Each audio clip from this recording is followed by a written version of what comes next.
तर आज मी तुमच्यासाठी काहीतरी महत्त्वाचा विषय घेऊन आले. हे जे फुलं तोडताना दिसते मी, ते मला समजत नव्हतं ना, तेव्हापासून माझे फेवरेट फुलं आहे.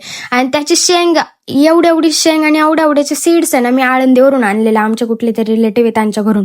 आणि त्याच्यानंतर ते मी इतके लावले ना, म्हणजे जिथं आमच्या घरात पोल दिसल, जिथं भिंत दिसल, जिथं नाही तिथं लावून दिले. परत त्याच्या शेंगा पडल्या, त्याचे सीड्स पडल्या, तिथून परत उगत आले.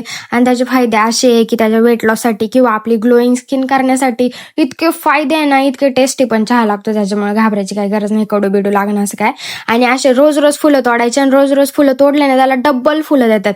म्हणजे ते झाड ना आपल्याला नको म्हणत नाही का, तू तोडतो ना फुलं तर तुला डबल फुलं देतो मी, असं काहीतरी त्या झाडाचं आहे.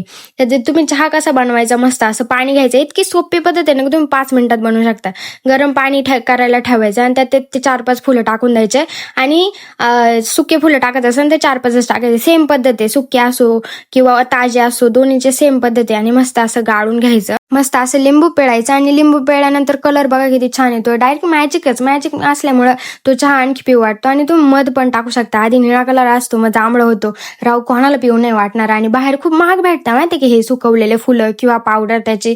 तर आपण बाहेरून विकत घेण्यापेक्षा आपल्या घरी 4 सीड्स लावले, त्याच्यापासून भरपूर फुलं येतात. तर ट्राय करा एकदा. मी लिंक पाठवते राव, नाही तर आमच्या घरी आणायला. आणि मग भेटूया तू त्याच्या ब्लॉगमध्ये. आणि असले कोणाच्या घरी तर मला फोटो पाठवा. आणि व्हिडिओला लाईक आणि फॉलो करायचं विसरू नका. बाय.